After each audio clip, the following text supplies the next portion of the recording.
man should walk. Thank you, Dorian. You need sleep. You're right. Put my loot away. I grab another drink off the table. Oh, no. Somebody else's. Cheers. Cheers. To the Bertrand Bells! To the How many Bertrand people are Bells! left in the tavern? At this point, there's probably the same 4. Let me hear it! Bertrand's Bells! Shut up! Landing. Good night, Bertrand. Good night. And I stroll out to figure out where the fuck they live. Okay. You're going to bed? Yeah, I'm gonna go up to bed. Okay.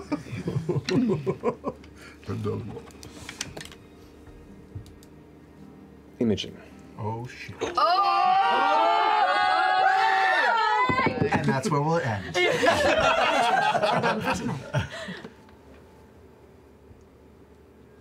Exhausted, sleep comes to you quickly. And you feel the gentle touch of the tall grass against your fingers as you find yourself walking through the beautiful green fields of the home village of Undrlvld. The breeze is cool and gentle, and you can watch the horses running through this plateau valley alongside the climbing Talent Highlands. You feel the nudge on your left, turning to see the snout of Flora, your favorite mare, acknowledging this look for a snack. I reach in and give her something. Bertrand, you are wandering at a zigzag through the streets of the Spire at night. You gotta pee real bad suddenly. Yup. Time to bless the dirt.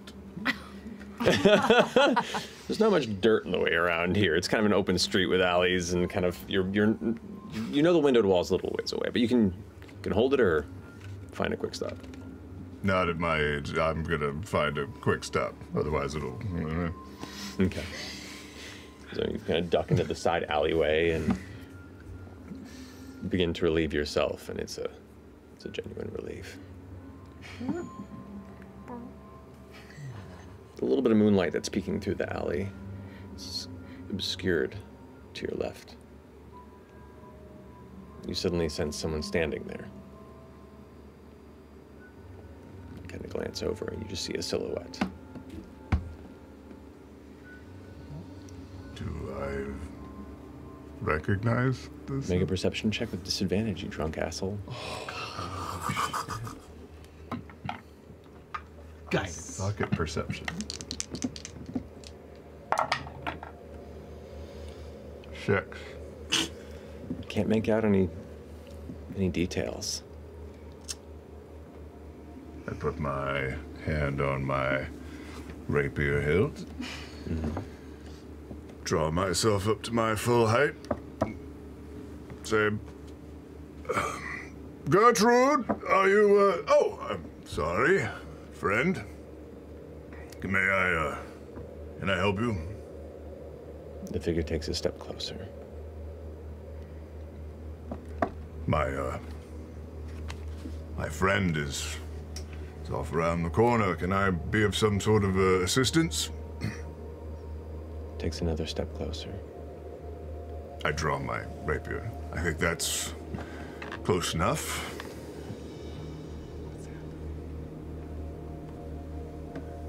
You sense this figure looking at you, and as they get closer to you, the full height of your stance, you can tell the figure's a bit shorter than you. Cloaked of hood maybe comes up to about your shoulders. What'd you say? Is it this dick? Is it the fucking door? Is it the door? Shorter. Why don't we have a conversation?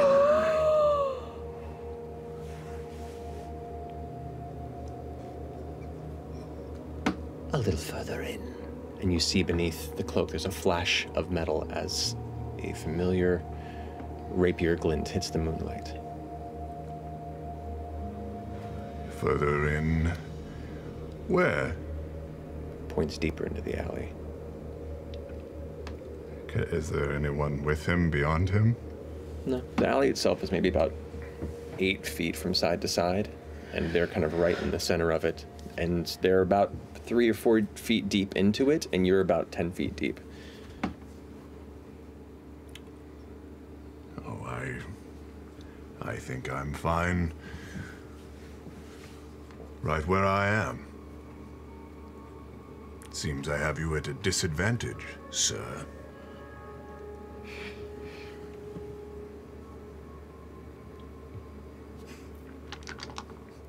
Yeah. Sounded like a dice.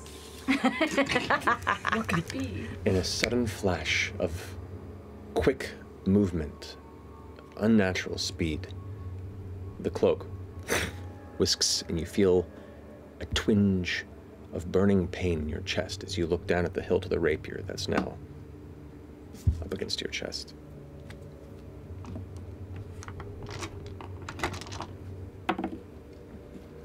You take 12 points of piercing damage.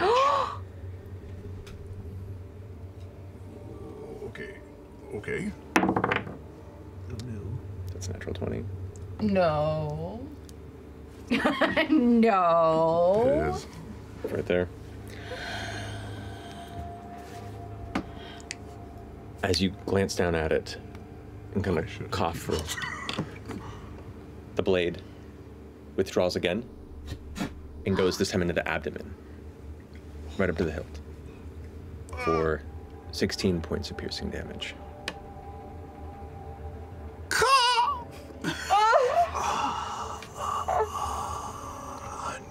Unconscious. Imogen.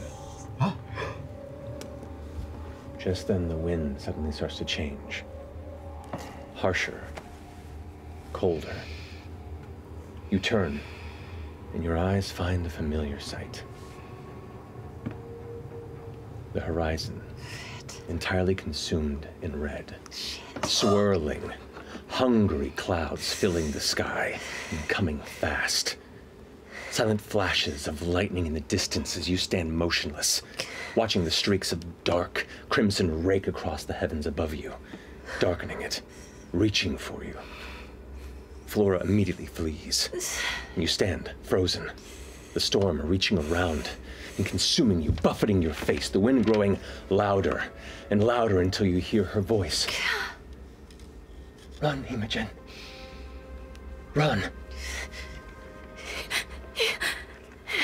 I back up and start sprinting towards my house. You go, and you run, and you run, and you run, and you rush towards that country home which you now see darkened by the shadow of the looming storm as it continues to follow. You reach the door and tear it open, look over your shoulder to the roiling storm, and you see another figure standing where you were. At a glance, it's a man, older, refined, walking proudly into the tempest before he's gone. What? As you lie bleeding in the alley, your vision begins to blur. A coldness and a peace begins to come as the figure steps and blocks the moonlight and says, "So Bertrand it is, huh? Good night."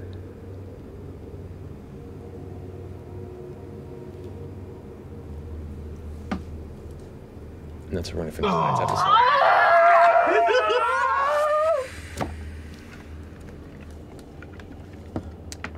We'll pick up from there next week. No, we're gonna do it right now. This episode already ran pretty late, but it was getting to fun stuff, and you guys are having great banter, but... I probably should have said my name was. Barry? Barry? As the vision fades, I just say,